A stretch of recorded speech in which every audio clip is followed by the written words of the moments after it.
Assalamualaikum warahmatullahi wabarakatuh. Halo semuanya teman-teman. Selamat malam, selamat datang lagi di channel kesayangan kita, channel Lilo Ekstrim. Dan dimanapun teman-teman berada, semoga teman-teman selalu dalam keadaan sehat walafiat tanpa kekurangan satu apapun. Amin amin rabbal alamin. Pada kesempatan yang baik ini kita akan membawakan satu kisah dari Untung Prasetyo. Dan kisahnya ini keren banget teman-teman. Tapi sebelum kita masuk ke dalam kisahnya, buat teman-teman yang belum subscribe, yuk diklik dulu tombol subscribe. Jangan lupa lonceng notifikasinya dinyalakan agar teman-teman selalu mendapatkan notifikasi dari konten-konten yang akan kami upload di setiap harinya. Kami juga ingin mengucapkan terima kasih kepada seluruh teman-teman yang sudah selalu setia mendukung channel kami, yang sudah selalu hadir di setiap harinya, karena teman-temanlah kami selalu bersemangat berkarya di setiap harinya. Gak pakai lama-lama lagi, gak pakai basa-basi kepanjangan, langsung saja kita masuk ke dalam kisahnya. Bodoh horor. Akhir penderitaan dari Mbak Sujat.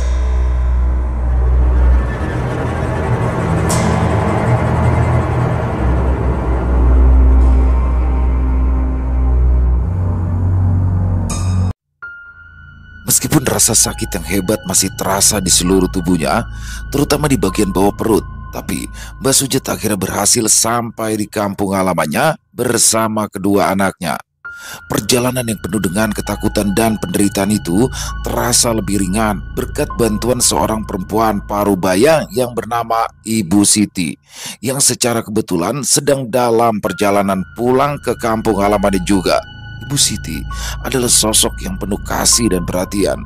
Ketika dia melihat Mbak Sujat dan kedua anaknya yang tampak kelelahan dan kondisi yang sangat mengenaskan, tanpa ragu-ragu ia menawarkan bantuan. Dengan sabar, Ibu Siti membantu Mbak Sujat berjalan, memberikan semangat yang sangat dibutuhkan di tengah situasi yang sulit itu. Sepanjang perjalanan menuju kampung halamannya yang kala itu menggunakan bus antar kota antar provinsi, Ibu Siti menjadi pelindung dan teman bagi Mbak Sujat. Dia tidak hanya membantu membawa beban fisik, tetapi juga menawarkan telinga yang mendengarkan saat Mbak Sujat menceritakan sekelumit kisah tragis yang baru saja dialaminya. Keberadaan Ibu Siti memberikan rasa aman yang sudah lama hilang dari kehidupan Mbak Sujat. Setibanya di kampung halaman, Mbak Sujat merasakan kelegaan yang luar biasa. Meskipun rasa sakit masih mendera tubuhnya, tanah yang pernah menjadi tempatnya tumbuh terasa begitu akrab dan menenangkan, membawa harapan baru di tengah penderitaan yang baru saja dilewatinya. Di sini, di tempat yang penuh kenangan dan keluarga, dia merasa mungkin bisa memulai lembaran baru. Ibu Siti mengantarkan Mbak Sujat hingga ke rumah keluarganya, memastikan bahwa dia dan anak-anaknya berada di tempat yang aman sebelum berpamitan. Kebaikan hati Bu Siti menjadi cahaya dalam kegelapan, memberikan Mbak Sujat kekuatan untuk bangkit kembali setelah semua yang telah ia lalui. Di rumah keluarganya, Mbak Sujat pun disambut dengan pelukan hangat dan perhatian yang tulus. Meski tubuhnya masih lemah dan sakit, dia merasa bahwa akhirnya dia bisa beristirahat dengan tenang. Di kampung halamannya, Mbak Sujat berharap dapat memulai kehidupan baru jauh dari bayang-bayang masa lalu yang kelam dan membangun kembali kebahagiaan bersama kedua anaknya. Ketika malam tiba, tubuh Mbak Sujat mendadak mengalami demam yang sangat tinggi. Keluarga yang awalnya merasa lega setelah kepulangan Mbak Sujat yang dipenuhi dengan cerita menyedihkan itu, kini dilanda kebingungan dan kepanikan. Selain demam, rasa sakit yang parah di bagian bawah perutnya terus-menerus menyiksa, membuatnya meringis hingga berkeringat dingin. Kedua orang tua Mbak Sujat yang bernama Pak Bandi dan Bu Sri merasa sangat khawatir, sementara sanak keluarga yang lain berkumpul di rumah berusaha mencari cara untuk membantu. Pak Bandi segera memanggil seorang mantri desa untuk mendapatkan bantuan medis, namun melihat kondisi Mbak Sujat yang semakin memburuk, Pak Bandi memutuskan untuk memanggil juga seorang dukun beranak yang dikenal memiliki kemampuan lebih daripada sekedar membantu persalinan. Dukun beranak yang bernama Mbok Tira itu juga dikenal dengan kemampuannya dalam menangani hal-hal yang berbau mistis di desa itu. Setelah tiba, Mbok Tira memeriksa keadaan Mbak Sujat dengan cermat.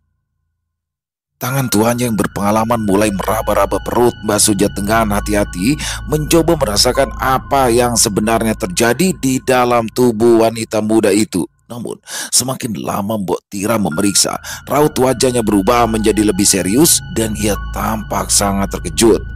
Dengan suara yang tenang namun penuh kekhawatiran, Mbok Tira akhirnya berbicara kepada Pak Bandi dan keluarganya. Dia mengatakan bahwa kondisi Mbak Sujat ini bukanlah masalah medis biasa. Menurutnya, ada gangguan dari makhluk gaib yang menyerang tubuh Mbak Sujat hingga menyebabkan demam tinggi dan sakit perut yang luar biasa.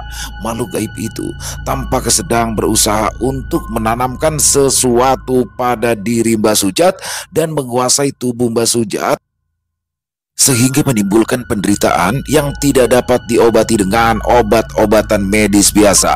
Mendengar penjelasan itu, suasana di dalam rumah menjadi semakin mencekam. Keluarga Mbak Sujat tidak tahu harus berbuat apa, tetapi mereka mempercayai kata-kata Mbok Tira yang telah dikenal sebagai orang yang memiliki kemampuan supranatural. Setelah mendapati bahwa kondisi Mbak Sujat disebabkan oleh gangguan makhluk gaib, Mbok Tira segera meminta persetujuan keluarga untuk melakukan ritual pembersihan. Dia menjelaskan bahwa ritual ini adalah satu-satunya cara untuk mengusir makhluk tersebut dan membebaskan Mbak Sujat dari penderitaannya.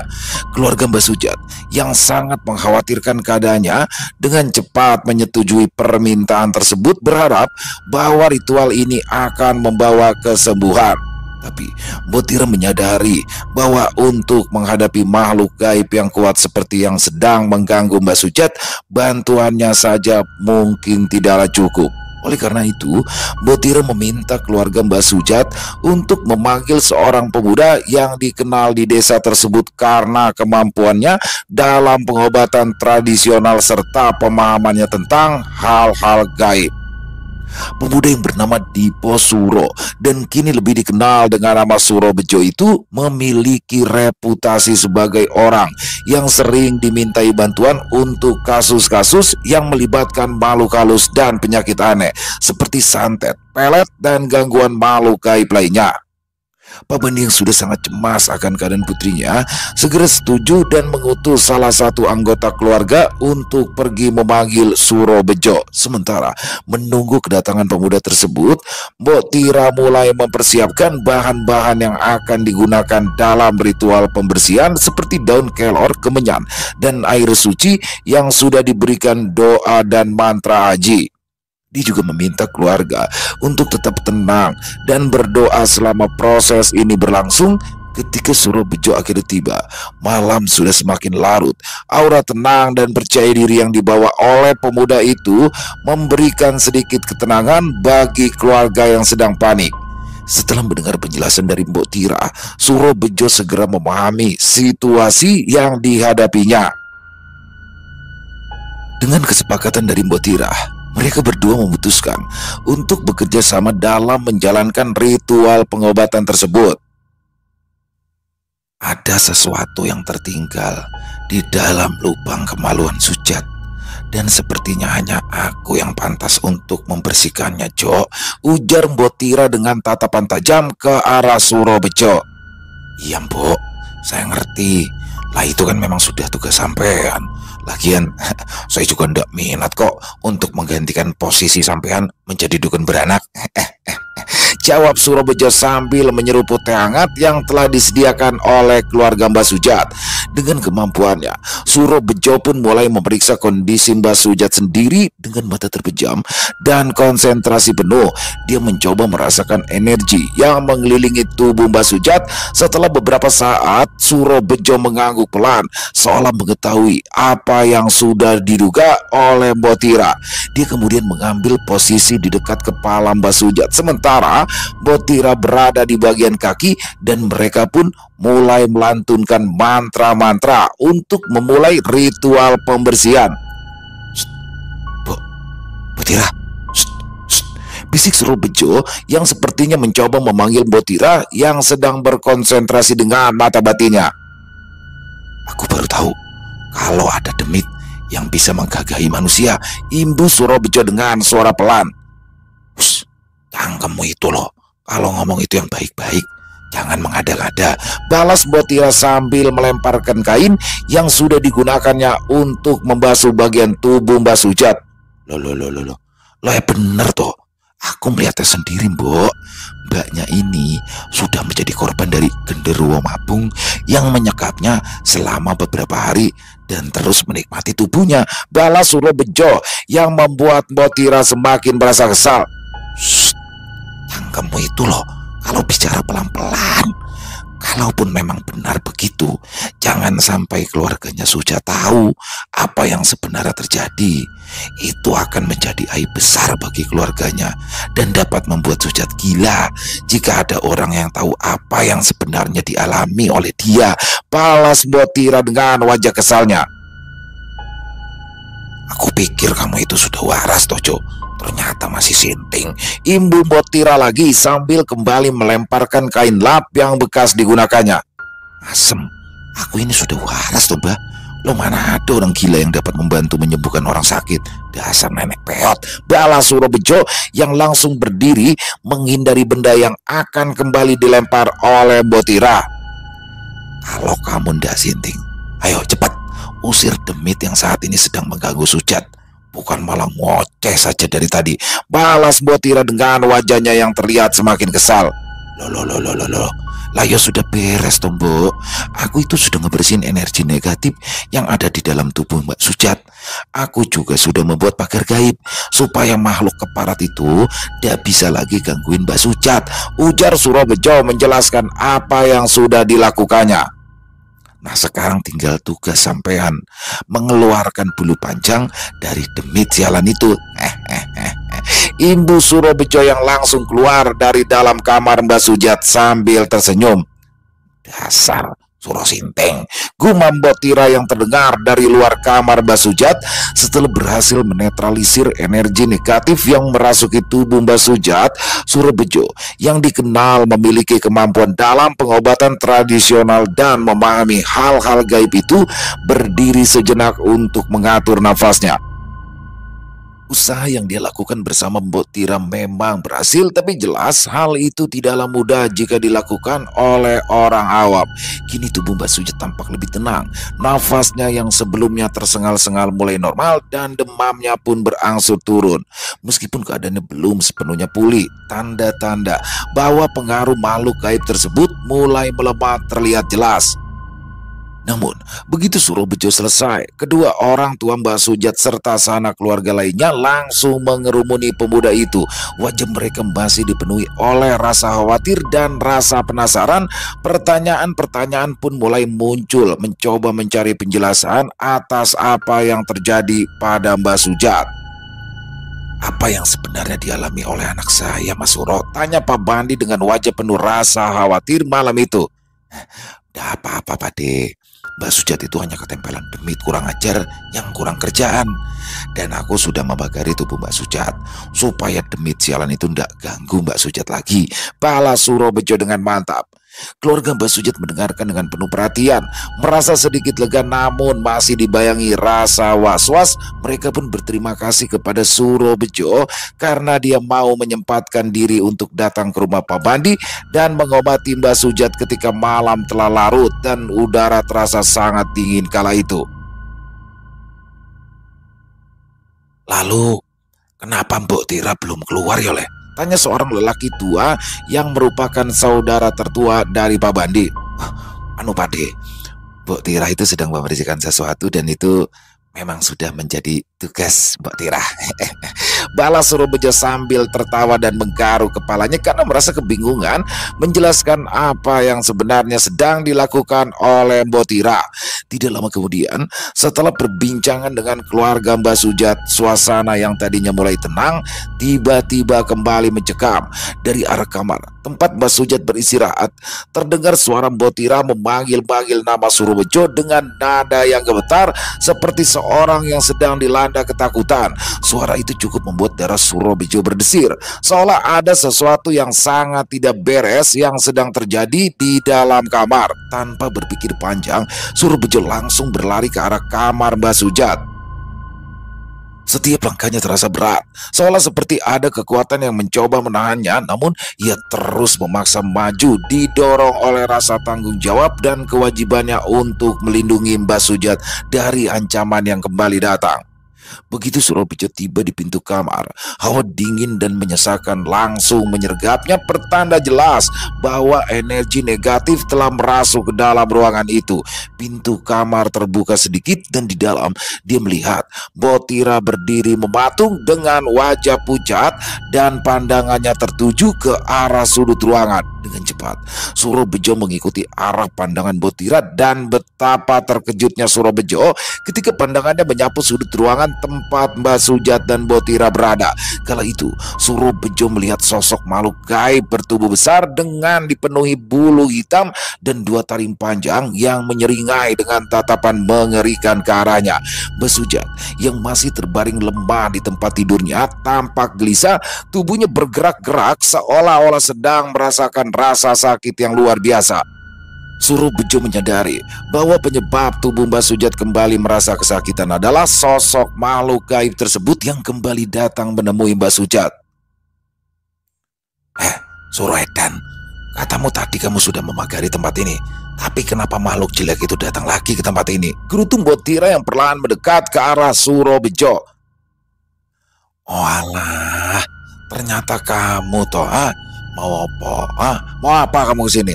Tak jadikan kambing guling baru tahu rasa kowe. Seru Surobejo ke arah sosok makhluk gaib yang terlihat menyeramkan.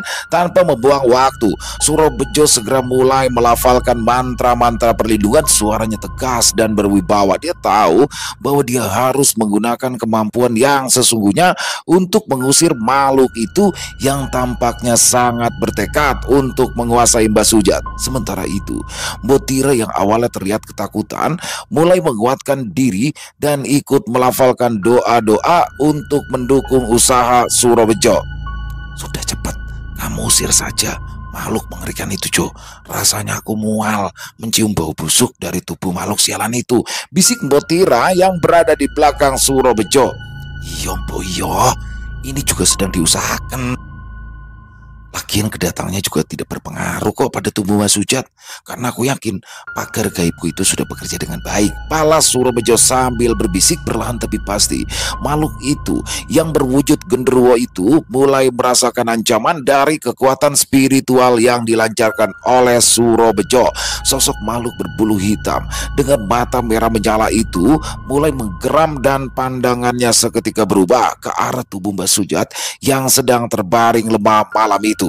Surobejo pun mulai meningkatkan kekuatan mantranya untuk segera mengusir sosok makhluk gaib tersebut. Pertempuran spiritual yang sengit mulai terjadi di dalam kamar itu.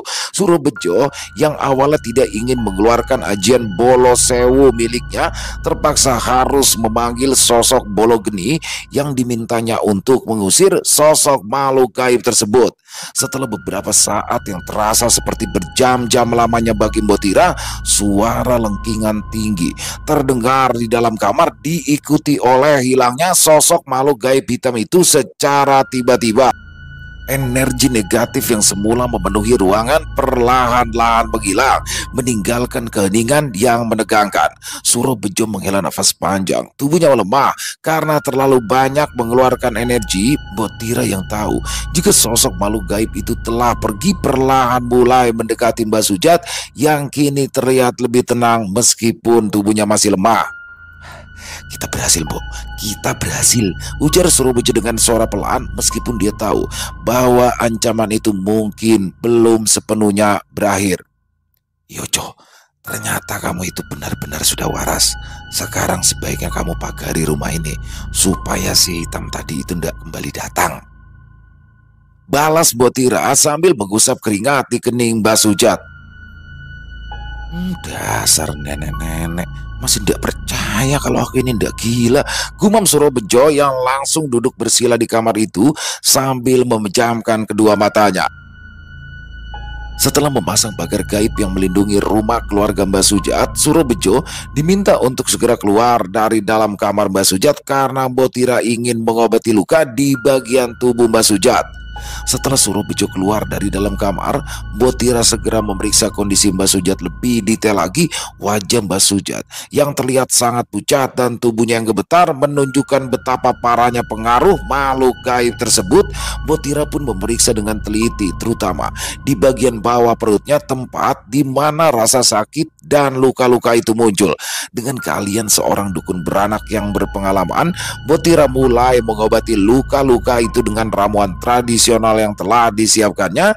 Dia mengoleskan campuran minyak kelapa dan tumbuhan obat pada luka-luka tersebut sambil melafalkan doa-doa untuk mempercepat proses penyembuhan. Sentuhannya lembut namun penuh keyakinan karena dia tahu bahwasanya proses penyembuhan ini membutuhkan keseimbangan antara perawatan fisik dan spiritual. Sementara itu, di luar kamar, Suro Bejo duduk termenung, merasakan lelah yang menyelimuti tubuh, namun hatinya merasa lega karena dia tahu bahwa dia telah melakukan yang terbaik untuk melindungi Mbah Sujat dan keluarganya. Kini, yang bisa dia lakukan adalah menunggu dan berharap bahwa Mbah Sujat akan segera pulih dengan bantuan perawatan dari Mbok Tira. Keesokan harinya, kondisi Mbah Sujat mulai menunjukkan tanda-tanda pemulihan. Wajahnya yang kemarin terlihat pucat dan lesu, kini mulai tampak lebih segar. Rasa sakit yang sebelumnya menyiksa di seluruh tubuhnya, terutama di bagian bawah perut, perlahan-lahan menghilang. Meski masih lemah, tapi ada harapan baru yang terlihat di matanya, menandakan bahwa proses penyembuhan sedang berlangsung dengan baik. Pagi itu, Mbok Tira kembali datang ke rumah Mbah Sujat untuk memeriksa kondisinya. Dengan langkah pelan, wanita parubaya itu memasuki kamar Mbah Sujat membawa sebuah bakul kecil berisikan berbagai ramuan dan jamu tradisional yang telah dia racik dengan seksama. Mbok Tira adalah seorang dukun beranak yang berpengalaman dan dia tahu betul bahwa penyembuhan tidak hanya bergantung pada kekuatan fisik, tetapi juga pada ketenangan pikiran dan kestabilan spiritual. Mbah Sujat yang sedang berbaring dengan lebih nyaman menyambut kedatangan Mbok Tira dengan senyuman tipis. "Terima kasih ya Mbok, sudah mengobati saya dan juga merawat saya," ujar dengan suara pelan. "Kamu harus kuat ya nak. Kamu itu sudah melewati masa-masa sulit, tapi kamu perlu menjaga dirimu baik-baik. Sekarang ayo diminum jamu ini. Ini akan membantu memperkuat tubuhmu dan mempercepat pemulihan luka dalam di bagian kewanitaanmu," balas Mbok Tira sambil tersenyum ke arah Mbah Sujat. Mbah Sujat dengan hati-hati menerima mangkuk kecil berisikan jamu dari tangan Mbok Tira.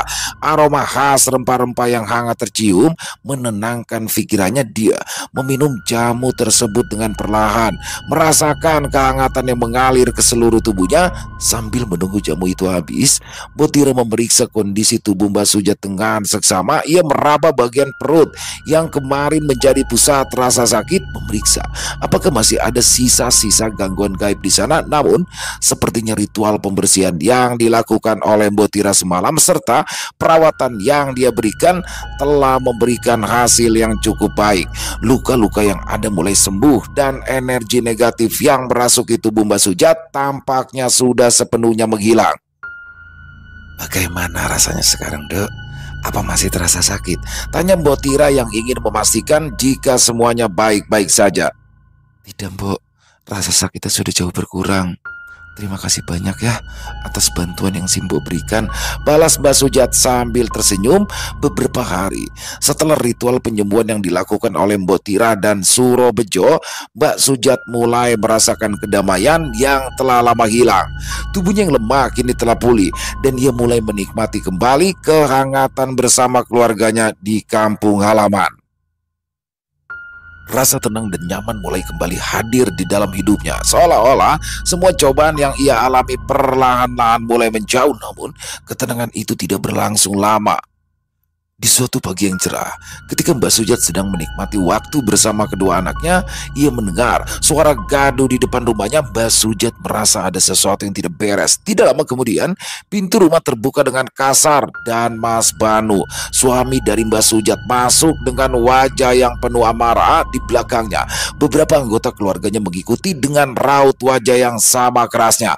Tanpa basa-basi, Mas Banu melemparkan sebuah amplop ke meja di hadapan Mbak Sujat dengan tangan gemetar.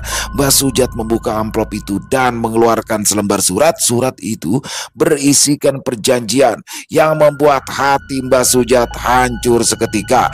Di dalamnya tertulis bahwa dia harus menyerahkan hak asuh kedua anaknya kepada Mas Banu dan menerima gugatan cerai yang diajukan suaminya itu. Mbak Sujat kembali merasa dunia seolah runtuh di hadapannya. Air matanya mengalir tanpa henti saat membaca setiap kata dalam surat itu. Bagaimana mungkin suaminya yang dulu berjanji akan mencintainya seumur hidup kini tega memaksanya untuk menandatangani surat perjanjian yang kejam itu. Dia tidak hanya diminta untuk menerima perceraian, tetapi juga harus rela melepaskan kedua anak yang sangat dia cintai. Mbak Sujat terdiam, hatinya terasa hancur berkeping-keping. Dia tahu bahwa tidak ada yang lebih penting dalam hidupnya selain kedua anaknya. Tapi di saat yang bersamaan dia merasa tidak berdaya menghadapi tekanan dari Mas Banu dan keluarganya yang berdiri di sana seolah-olah siap untuk memaksanya menandatangani surat itu dengan cara apapun. Suasana di dalam rumah menjadi sangat tegang. Mbak Sujat memandangi surat itu dengan tatapan kosong, berusaha mencari cara untuk keluar dari situasi yang mengerikan itu. Namun dengan Mas Banu yang semakin mendesak, waktu seolah berjalan sangat lambat dan Mbak Sujat harus mengambil keputusan yang mungkin akan mengubah hidupnya dan hidup kedua anaknya selamanya. Mbak Sujat merasakan keputusasaan menguasainya, tetapi di sudut hatinya yang paling dalam dia tahu bahwa dia harus melawan demi anak-anaknya. Dalam keadaan seperti itu, dia merasa begitu lemah dan tekanan dari Mas Banu serta keluarganya terasa sangat kuat. Setelah ancaman yang menakutkan dan terdengar kejam dilontarkan oleh Mas Banu, suasana di rumah Mbak Sujat berubah menjadi kelam dan penuh ketakutan. Mas Banu dengan wajah penuh amarah mengancam akan mengirimkan santet dan teluh yang mematikan kepada keluarga Mbak Sujat jika dia tidak mau menyerahkan kedua anaknya. Ancaman itu sangat menakutkan, terutama bagi orang-orang yang masih sangat percaya pada hal-hal gaib seperti itu. Keluarga Mbak Sujat yang juga diliputi oleh rasa ketakutan merasa tak berdaya di hadapan ancaman tersebut. Mereka tidak ingin mengambil resiko karena ancaman santet dan teluh itu bukanlah sesuatu yang bisa dianggap enteng dalam kepercayaan masyarakat setempat. Tidak ada yang berani melawan, dan meskipun hati mereka hancur, mereka tidak memiliki pilihan lain selain menyerah kepada tuntutan Mas Banu. Dengan air mata yang terus mengalir di pipi, Mbak Sujat harus rela melihat kedua anaknya yang masih kecil itu dibawa pergi oleh Mas Banu dan keluarganya. Anak-anak itu menangis. Mereka tidak mengerti apa yang sedang terjadi dan hanya merasa ketakutan serta kebingungan melihat ibu mereka tak berdaya. Teriakan hati Mbak Sujat seolah menggema dalam kesunyian, tetapi tidak ada satupun kata yang keluar dari bibirnya. Kesedihan yang mendalam dan rasa kehilangan pun menyelimuti dirinya. Dia merasa seolah-olah seluruh dunianya telah direnggut darinya dalam sekejap. Mbak Sujat hanya bisa berdiri di ambang pintu, menyaksikan dengan pilu saat anak-anaknya dibawa menjauh. Langkah kaki mereka yang semakin jauh meninggalkan bekas luka yang mendalam di hatinya. Dia ingin berlari mengejar, ingin menarik kembali anak-anaknya, tapi ancaman yang telah dilontarkan Mas Banu membuatnya takut akan keselamatan keluarganya sendiri. Ketika anak-anaknya hilang dari pandangan, Mbak Sujat jatuh terduduk. Dia merasa hampa dan putus asa. Semua yang pernah dia miliki, semua yang ia cintai telah direnggut darinya, dan sekarang dia hanya bisa menangis meratapi nasib yang begitu kejam menimpanya. Keluarganya berusaha menghibur, tetapi kata-kata mereka tidak mampu menyembuhkan luka yang begitu dalam di hatinya. Hari-hari setelah peristiwa itu, Mbah Sujat hidup dalam kesunyian dan kesedihan yang mendalam. Setiap sudut rumah mengingatkannya pada tawa dan tangis anak-anaknya yang kini telah jauh darinya. Kehilangan itu begitu menyakitkan, seolah-olah jiwanya telah terkoyak dan tak ada yang bisa memperbaikinya. Meski demikian, di lubuk hatinya yang paling dalam, Mbah Sujat tahu bahwa dia harus tetap kuat meski hanya untuk berharap bahwa suatu hari nanti dia akan bisa bertemu kembali dengan anak-anaknya dan memeluk mereka dengan penuh kasih sayang. Namun untuk saat ini, dia hanya bisa berdoa, berharap keadilan akan berpihak padanya dan waktu akan membawa anak-anaknya kembali ke pelukannya. Setelah kehilangan kedua anaknya dan tenggelam dalam kesedihan yang mendalam, Mbah Sujat mulai merasakan kehampaan yang menyelimuti hatinya. Hari-hari berlalu tanpa makna, dan malam-malam yang sunyi hanya membawa kesedihan yang semakin dalam. Namun, di tengah keputusasaannya, ada sesuatu yang aneh mulai terjadi dalam mimpinya. Sosok makhluk gaib yang pernah menyamar menjadi pemuda tampan bernama Handoko mulai sering muncul dalam mimpi-mimpi Mbah Sujat. Setiap kali dia memejamkan mata, sosok itu hadir dengan wujud yang sama gagah dan mempesona seperti sebelumnya dalam mimpinya. Handoko datang dengan senyuman yang lembut dan penuh kasih, seolah-olah dia memahami penderitaan yang dialami Mbah Sujat. Di alam mimpinya, sosok makhluk gaib yang wujud aslinya adalah sosok genderuwo itu terus memberikan tawaran yang terdengar sangat menggiurkan bagi Mbah Sujat yang tengah dilanda kesedihan dan keputusasaan. Sosok Handoko dalam mimpinya itu tampak begitu tulus dan penuh perhatian, berbeda dari semua yang pernah dia alami dalam kehidupan nyata. Sosok itu menawarkan jalan keluar dari kesedihannya, menawarkan pelarian dari kenyataan pahit yang menghancurkan hidupnya. Setiap malam Handoko semakin sering datang melalui mimpi Mbah Sujat. Sosok Handoko semakin sering muncul menghibur Mbah Sujat dan terus mengulang-ulang janjinya untuk membawa kebahagiaan jika Mbah Sujat bersedia hidup bersamanya. Meskipun makhluk gaib itu mencoba menenangkan hatinya, di balik janji-janji manis tersebut ada aura gelap yang semakin lama semakin terasa oleh Mbah Sujat. Di satu sisi, Mbah Sujat mulai merasa tergoda untuk menerima tawaran itu karena dia merindukan rasa kebahagiaan yang telah hilang dari hidupnya. Tetapi di sisi lain ada perasaan takut dan ragu yang muncul setiap kali ia terbangun dari mimpinya. Dia mulai bertanya-tanya, apakah semua ini benar-benar bisa membawanya keluar dari penderitaannya atau justru akan membawanya ke dalam kegelapan yang lebih dalam. Malam demi malam, pergulatan batin itu terus berlanjut. Mbah Sujat merasakan dirinya berada di persimpangan yang penuh misteri.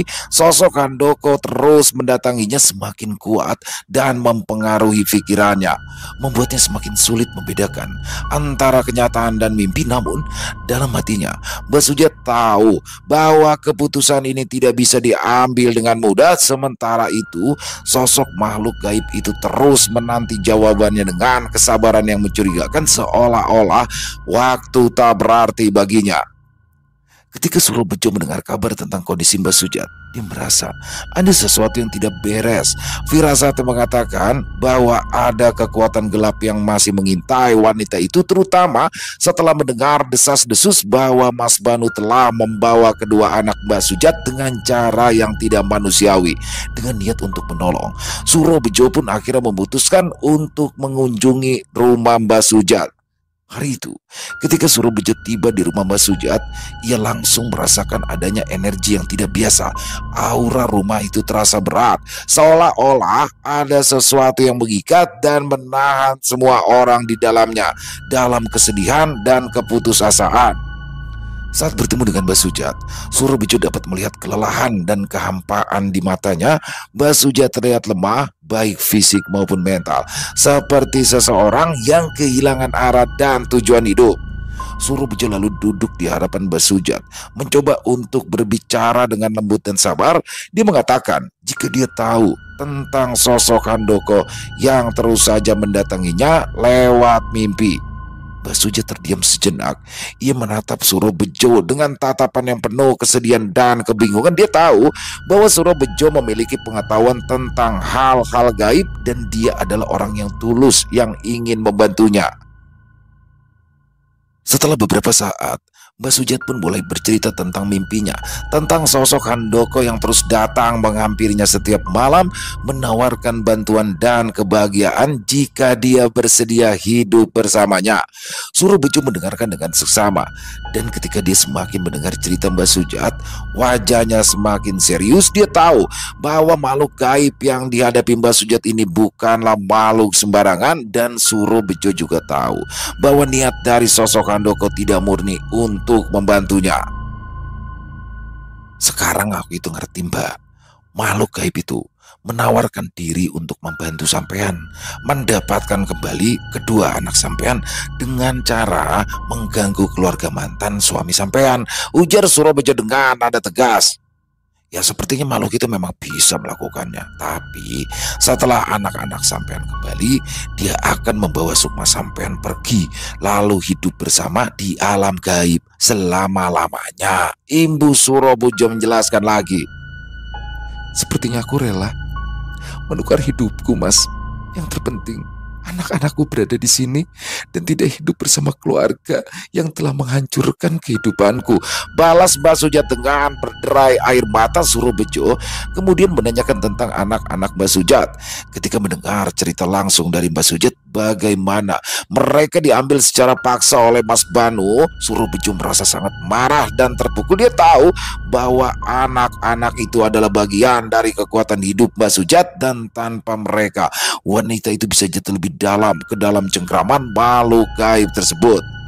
Mbak Sujat juga menceritakan bagaimana itu semua bisa terjadi dan bagaimana kehidupannya ketika ia masih tinggal di kota bersama Mas Banu dan keluarganya. Tidak lupa juga, Mbak Sujat juga menjelaskan alasannya untuk pergi dan membawa serta kedua anak yang malam itu, hingga pada akhirnya dia bertemu dengan sosok Handoko yang ternyata adalah sosok makhluk gaib yang telah menggagahinya. Oh iya. Kalau begitu, sampean itu tidak perlu ngorbanin diri untuk bersekutu dengan Handoko, Mbak. Biar semua ini aku yang ngurus. Aku janji dalam waktu 1 minggu Banu dan keluarganya akan datang untuk mengembalikan kedua anak sampean, ujar Surobejo dengan nada suara yang terdengar sangat tegas. Mendengar penjelasan dari Surobejo, perasaan terharu dan harapan menyelimuti hati kedua orang tua Mbak Sujat serta seluruh keluarga yang mendengarkan.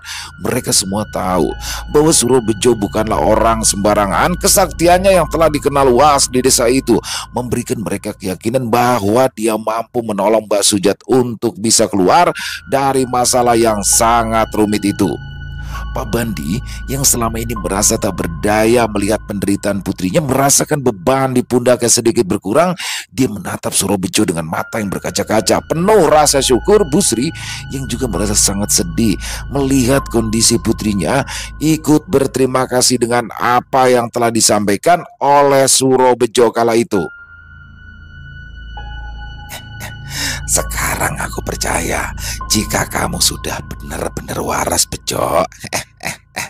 Seru Botira dari arah luar rumah Pak Bandi. Dasar nenek-nenek peot ompong, masih aja nganggapku gila, gumam Surobejo yang membuat semua orang tersenyum dengan tingkahnya. Keluarga Mbak Sujat yang kini merasa ada harapan yang kembali tumbuh di hati mereka berjanji untuk mendukung Surobejo dan Mbak Sujat dalam setiap langkah yang akan mereka tempuh. Mereka sadar bahwa perjuangan yang akan dilakukan Surobejo mungkin akan berat dan penuh tantangan, tetapi dengan keyakinan pada kemampuan Surobejo dan kekuatan cinta mereka sebagai keluarga, mereka merasa mampu menghadapi apapun yang akan terjadi. Hari itu, setelah semua pembicaraan selesai, Surobejo memulai persiapan ritual-ritual yang akan dilakukannya guna bisa mengembalikan kedua anak Mbak Sujat dari tangan keluarga Mas Banu. Tapi sebelum itu, Surobejo terlebih dahulu melakukan pembersihan di rumah keluarga Mbak Sujat dari energi gelap sosok Handoko. Dia juga memberikan arahan kepada seluruh keluarga mengenai langkah-langkah yang harus diambil untuk menjaga lingkungan rumah agar tetap aman dari gangguan makhluk gaib tersebut. Setelah berhasil mengusir sosok Handoko dan memberikannya pelajaran yang sangat menyakitkan, Surobejo lalu membersihkan energi negatif yang ada di dalam tubuh Mbak Sujat. Setelah urusan dengan sosok Handoko yang merupakan perwujudan dari sosok genderuwo yang sangat menginginkan Mbak Sujat, akhirnya Surobejo memulai ritual memanggil 4 sosok pelindung gaib yang dikenal sebagai Bolo Sewu, yaitu Bolo Geni, Bolo Bayu, Bolo Tirta, dan Bolo Buana. Dengan kekuatan mereka, Surobejo memerintahkan ribuan makhluk gaib untuk mendatangi rumah keluarga Mas Banu dengan kemampuan yang dimilikinya. Surobejo pun ikut meraga sukma dan pergi bersama bolo gaibnya untuk memberikan teror pada keluarga Mas Banu. Malam itu, di rumah keluarga Mas Banu, suasana yang biasanya tenang mendadak berubah mencekam angin. Tiba-tiba saja berhembus kencang, membuat suara menderu yang tidak biasa. Asap hitam muncul dari api yang tiba-tiba berkobar di beberapa sudut rumah tanpa alasan yang jelas. Air sumur yang biasanya jernih mendadak berubah menjadi keruh dan berbau busuk, sementara tanah di sekitaran rumah mereka mulai terasa berguncang dengan halus, tetapi cukup untuk membuat semua orang yang berada di dalam rumah merasa ketakutan. Sosok Bolo Geni, Bolo Bayu, Bolo Tirta, dan Bolo Buana beserta ribuan makhluk gaib yang menyertainya menebarkan teror di seluruh rumah. Setiap orang di dalam rumah itu, termasuk Mas Banu dan keluarganya, mulai merasa ketakutan yang luar biasa. Mereka mulai merasakan kehadiran makhluk-makhluk tak kasat mata yang seolah-olah mengawasi setiap gerakan mereka dan mengancam dengan cara yang sangat halus tetapi nyata. Mas Banu yang pada awalnya sangat percaya diri mulai merasa terguncang. Semua usaha untuk mencari sumber dari kejadian aneh itu tidak membuahkan hasil. Ketika mereka mencoba melawan dengan cara-cara biasa, semuanya gagal. Sosok makhluk gaib yang dikirim oleh Surobejo tidak bisa dengan mudah diusir karena mereka hadir bukan hanya sebagai ancaman fisik, tetapi juga sebagai pengingat bahwa kejahatan yang mereka lakukan tidak akan dibiarkan tanpa balasan. Keesokan harinya, Mas Banu dan keluarganya mulai meminta beberapa orang sakti yang memang sudah sering membantu keluarga itu dalam menghadapi permasalahan yang bersinggungan dengan makhluk-makhluk gaib. Tapi ketiga orang dukun yang diminta untuk membersihkan aura negatif di rumah itu tidak mampu menandingi kesaktian dari ajian Bolo Sewu milik Surobejo. Para perewangan dukun itu pun enggan diperintah oleh majikannya setelah Bolo Geni, Bolo Bayu, dan yang lainnya menjelaskan apa yang menjadi tujuan mereka menakut-nakuti keluarga Mas Banu. Malam yang akhirnya menjadi malam yang tidak akan pernah dapat dilupakan oleh penghuni rumah keluarga Mas Banu pun datang. Satu persatu dari mereka mulai dihantui oleh penampakan makhluk-makhluk gaib yang menebar teror dengan cara yang tidak terbayangkan. Mas Banu yang sebelumnya begitu percaya diri dan keras kepala merasakan ketakutan yang belum pernah dia alami sebelumnya. Dia mendapati bayangan besar dengan mata merah menyala muncul dari kegelapan mengejarnya di setiap sudut rumah. Bayangan itu seolah-olah menelusuri dosa-dosanya hingga membuatnya merasakan beratnya beban yang ia timpakan kepada Mbak Sujat. Selain itu, sosok makhluk gaib yang seluruh tubuhnya diselimuti api pun mulai menyerangnya dan ingin sekali membakarnya hidup-hidup. Cahyo, adik laki-laki dari Mas Banu, tidak kalah menderitanya. Di kamarnya yang sepi, ia mendengar bisikan-bisikan menakutkan yang menggema di telinganya, disertai suara tangisan anak-anak yang membuat bulu kuduknya meremang. Cahyo melihat bayangan-bayangan hitam yang bergerak cepat dan tiba-tiba muncul di hadapannya, membuatnya gemetar ketakutan.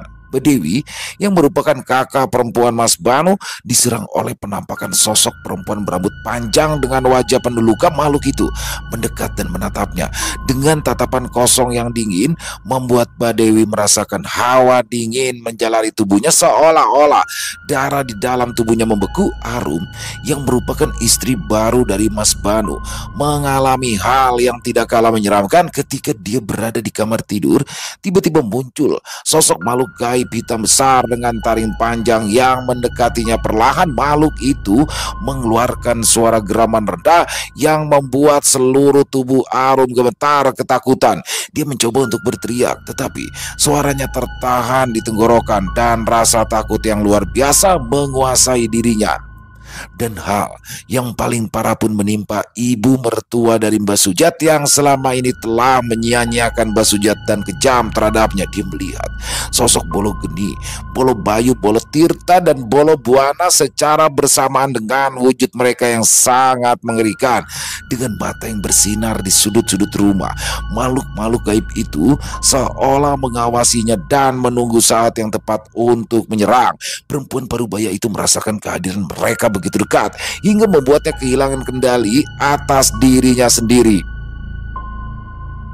Ayah mertua dari Mbah Sujat yang selama ini hanya mengikuti perintah istrinya juga merasa ketakutan yang luar biasa. Dia melihat sosok hitam tinggi besar dengan rambut hitam lebat yang menyelimuti seluruh tubuhnya muncul di hadapannya dengan mata yang menyala tajam. Sosok itu berdiri diam, menatapnya dengan tatapan tajam yang seolah menembus jiwanya, membuat ayah mertua Mbah Sujat merasa seolah-olah seluruh dosa dan kejahatan yang ia lakukan terhadap menantunya terungkap di hadapan makhluk itu. Malam itu, rumah keluarga Mas Banu berubah menjadi tempat yang penuh dengan teror. Setiap anggota keluarga merasa hampir mati berdiri. Ketakutan yang mereka rasakan begitu nyata dan menyentuh hingga ke lubuk hati mereka. Mereka tahu bahwa ini adalah balasan atas perlakuan buruk mereka terhadap Mbah Sujat dan anak-anaknya. Jika ingin selamat, kembalikan kedua anak itu pada ibunya. Jika tidak, maka kalian akan kami bawa ke alam gaib dan kalian akan menjadi budak kami di sana, ujar sosok Bolo Geni dengan suaranya yang terdengar menggema. Ketika teror itu mencapai puncak, keluarga Mas Banu mulai merasa putus asa. Mereka akhirnya sadar bahwa sesuatu yang jauh lebih besar dan lebih kuat sedang bermain. Pada saat itu, di tengah ketakutan dan kebingungan, mereka memahami bahwa satu-satunya cara untuk bisa menghentikan semua ini adalah dengan memenuhi permintaan sosok makhluk gaib tersebut, yakni mengembalikan kedua anak Mbah Sujat kepada ibunya.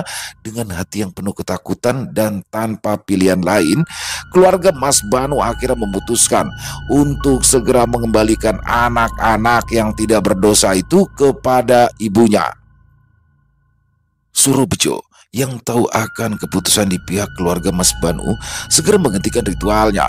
Makhluk-makhluk gaib yang dikirimnya perlahan-lahan menghilang dan suasana di rumah keluarga Mas Banu pun kembali normal. Namun, ketakutan yang mereka alami tidak akan mudah dilupakan dan itu akan menjadi pengingat abadi bahwa keadilan, meskipun kadang datang dengan cara yang tidak biasa, akan selalu ditegakkan. Sore itu, kedatangan keluarga Mas Banu ke desa tempat tinggal Mbah Sujat membawa suasana yang berat namun penuh kelegaan. Setelah 3 hari teror yang menghantui keluarganya, Mas Banu akhirnya menyerah pada kenyataan bahwa mereka tidak bisa melawan kekuatan gaib yang dipanggil oleh Surobejo. Dengan langkah yang berat dan hati yang penuh penyesalan, Mas Banu menyerahkan kembali kedua anaknya kepada pelukan Mbah Sujat. Ketika melihat kedua anaknya, air mata Mbah Sujat tak terbendung.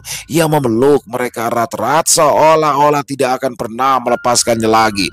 Keluarganya yang turut menyaksikan kejadian itu merasa bahagia dan lega.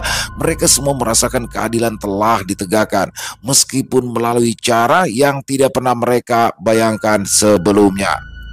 Mas Banu dengan wajah penuh penyesalan berdiri di hadapan Mbah Sujat dan keluarganya. Dengan suara yang bergetar, ia mengungkapkan rasa bersalahnya. Dia meminta maaf atas semua penderitaan yang dialami oleh Mbah Sujat akibat dari perbuatannya. Permintaan maaf itu disampaikan Mas Banu baik kepada Mbak Sujat maupun keluarganya. Mas Banu mengakui bahwa dirinya telah salah dalam mengambil keputusan dan ia menyesali setiap tindakan buruk yang pernah dia lakukan. Meski sulit, tapi permintaan maaf itu diterima oleh Mbak Sujat dan keluarganya sebagai bentuk penutup dari masa kelam yang telah mereka lalui. Dan beberapa hari setelah kejadian itu, kabar mengejutkan datang dari keluarga Mas Banu, istri barunya yang bernama Arum, serta ibunya yang juga mantan dari ibu mertua Mbak Sujat mengalami depresi hebat. Teror gaib yang mereka alami meninggalkan jejak trauma yang mendalam pada kondisi mental mereka. Mereka tidak lagi bisa menjalani kehidupan seperti sebelumnya. Ketakutan dan trauma terus menghantui mereka. Kisah ini menjadi pelajaran bagi semua yang terlibat bahwa kejahatan dan keserakahan tidak akan pernah membawa kebahagiaan. Karma datang dengan cara yang tak terduga dan seringkali lebih kuat daripada yang bisa dibayangkan. Sementara itu, Mbak Sujat memulai hidup baru bersama kedua anaknya dengan dikelilingi oleh cinta dan dukungan keluarga, dengan harapan bahwa masa depan akan lebih baik tanpa bayang-bayang masa lalu yang kelam. Selesai. Wow, luar biasa kisah dari Mas Untung Prasetyo. Dan ini adalah kisah dari kemarin ya, yang Mbak Sujat di dalam dekapan Gundruwo itu tuh. Akhirnya di sini muncul nih, ini juga ya, ternyata ini Dipo Suro atau Dipo Suro itu setelah di akhir episode itu dia berubah nama jadi Suro Bejo. Jadi mendapat julukan yaitu Suro Bejo. Bejo itu adalah ini ya, apa namanya, untung ya, beruntung. Jadi luar biasa bagaimana di sini sosok Suro Bejo berdekat bantuan dari Bolo Sewunya berhasil menghilangkan pengaruh-pengaruh yang tidak baik terhadap diri Mbak Sujat lepas dari dekapan Gundruwo, terus juga bisa membantu mengembalikan anaknya. Luar biasa sekali kisahnya buat Mas Untung. Terima kasih atas cerita yang luar biasanya dan ditunggu lagi ya kisah-kisah selanjutnya Mas Untung. Semoga teman-teman para pecinta penikmat horor merasa terhibur dengan kisah barusan, terutama para subscriber dari channel Ilo Extreme. Buat yang punya komentar lain silahkan bisa menuliskan di dalam kolom komentar ataupun hanya sekedar saling menyapa. Insya Allah kami akan menjawabnya satu persatu.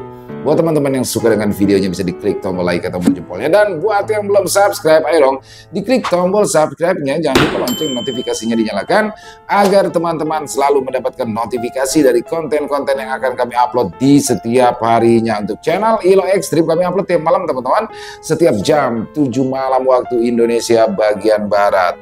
Oh iya, buat teman-teman mungkin yang punya kisah horor misteri ya, yang apabila mungkin berkenan dibawakan di channel kami, silakan bisa mengirimkannya ke nomor telepon di bawah sini. Dan bebas ya, dalam bentuk tulisan boleh, dalam bentuk rekaman suara boleh, senyamannya teman-teman aja. Buat teman-teman yang sudah mengirimkan kisah, kami ucapkan terima kasih.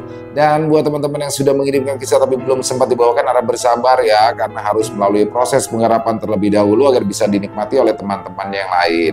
Di akhir kata, saya ingin mengucapkan permohonan maaf apabila mungkin dalam pembawaan kisahnya ada kata-kata saya yang salah ataupun ada kata-kata saya mungkin yang kurang berkenan. Saya mohon dibukakan pintu maaf yang seluas-luasnya.